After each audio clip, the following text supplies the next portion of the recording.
प्रिय विद्यार्थियों नमस्कार।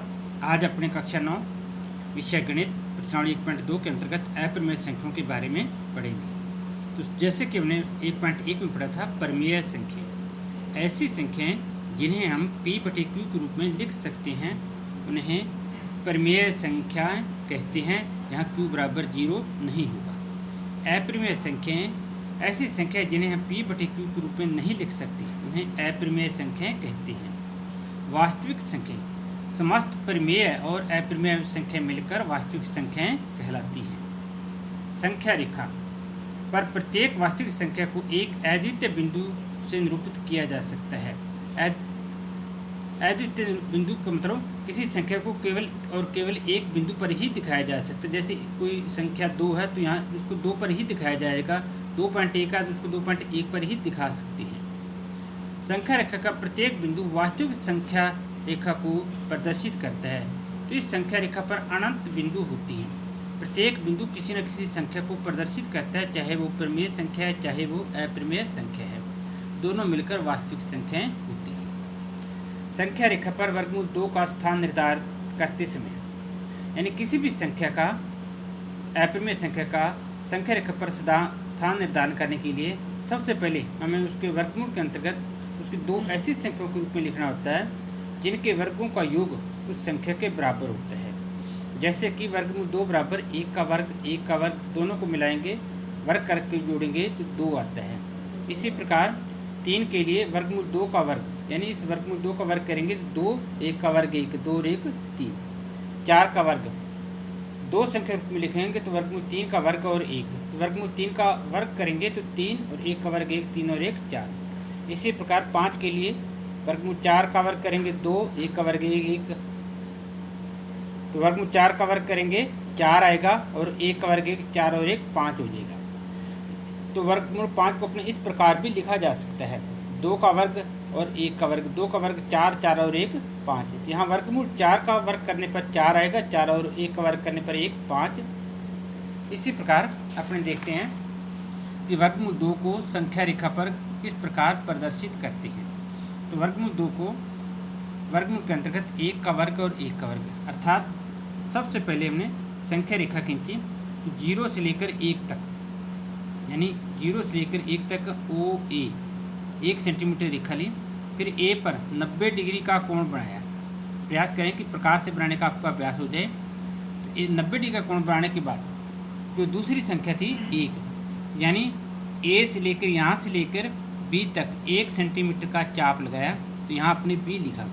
फिर O और B को मिला दिया, तो जो O और B मिलेगी वो वर्गमूल 2 होगी। फिर O से लेकर B तक प्रकार खोलकर, यानी यहाँ से लेकर प्रकार को जब अपने चाप लगाएंगे तो चाप अपने यहाँ C पर आकर मिलता है। इस प्रकार OC हमारी वर्गमूल 2 संख्या रेखा होगी।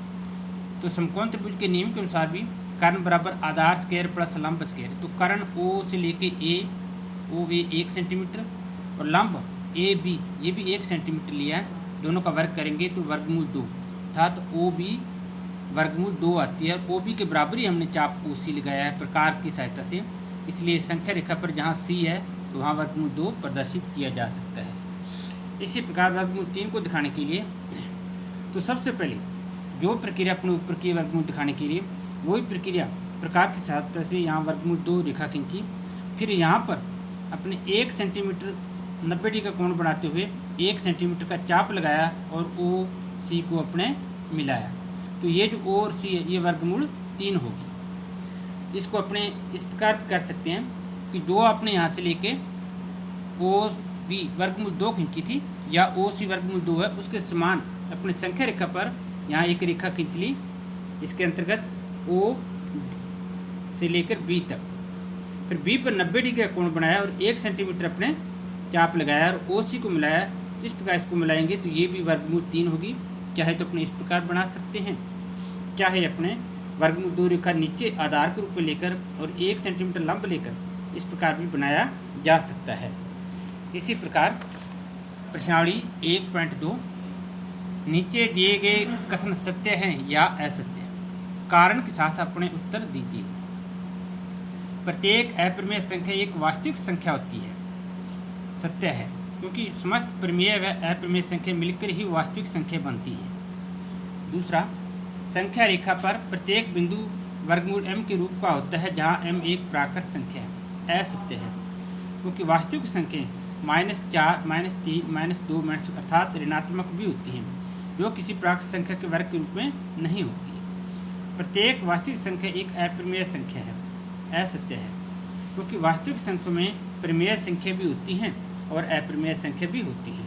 जो परिमेय संख्या होती हैं वो अपरिमेय संख्याएं नहीं होती। क्या सभी धनात्मक पूर्णांकों के वर्गमूल अपरिमेय होते हैं? यदि नहीं तो ऐसी संख्या के वर्गमूल का उदाहरण दीजिए जो एक परिमेय संख्या है। सभी धनात्मक पूर्णांकों के वर्गमूल अपरिमेय नहीं होते। तो धनात्मक पूर्णांकों जैसे 4, 9, 16, 25 इसी प्रकार के इनका वर्गमूल लेंगे तो 2, 3, 4, 5 आता है, जो कि परिमेय संख्याएं हैं। इसी प्रकार प्रश्न संख्या 3, वर्गमूल 5 को संख्या रेखा पर निरूपित कीजिए। तो वर्गमूल 5 को निरूपित करने के लिए तो सबसे पहले 5 को दो संख्याओं के वर्गों के रूप में लिखेंगे। 2 का वर्ग 4 और 1 5। तो सबसे पहले हमने O से लेकर A तक 2 सेंटीमीटर रेखा ली। इस पर फिर 90 डिग्री का कोण बनाते हुए रेखा खींची और इसमें से 1 सेंटीमीटर का चाप लगाया। जहाँ चाप ने काटा यहाँ से लेकर इस प्रकार से चाप लगाएंगे तो B आएगा। OB को मिलाया तो ये वर्गमूल 5 होगी। तो OB के बराबर प्रकार खोलकर यदि अपने इस प्रकार चाप लगाएंगे तो अपना चाप यहाँ C जो दिखा रखा है तो यहाँ पर इसको आकर मिलती है, तो OC हमारी वर्गमूल 5 हो जाएगी। इसी प्रकार प्रश्न संख्या 4, वर्गमूल सर्पिल की रचना। यदि संख्याओं के वर्गमूल जैसे वर्गमूल 1, वर्गमूल 2, वर्गमूल 3 आदि क्रम से आदि को लगातार रेखा पर दर्शाते जाएं तो वर्गमूल सर्पिल की रचना होती है, अर्थात सर्किल के रूप में इस प्रकार संख्याएं रेखाएं बनती जाती हैं। इसको करने के लिए सबसे पहले हमने वर्गमूल 1 अर्थात 1 सेंटीमीटर रेखा खींची। फिर इस पर 90 डिग्री कोण बनाते हुए P2 दिया। 1 सेंटीमीटर रेखा इधर और 1 सेंटीमीटर इधर। इसको जब मिलाएंगे तो ये वर्गमूल 2 हो जाएगा। पुनः इस पर 90 डिग्री का कोण बनाते हुए 1 सेंटीमीटर रेखा खींची। इसको यदि अपने मिलाएंगे तो वर्गमूल 3। लगातार इस पर फिर 1 सेंटीमीटर का रेखा खींचते हुए यहाँ से लेकर यहाँ तक, यानी यहाँ से P1, P2, P3, P4, P5, P6 इसी प्रकार आगे अपने लिखते जाएंगे।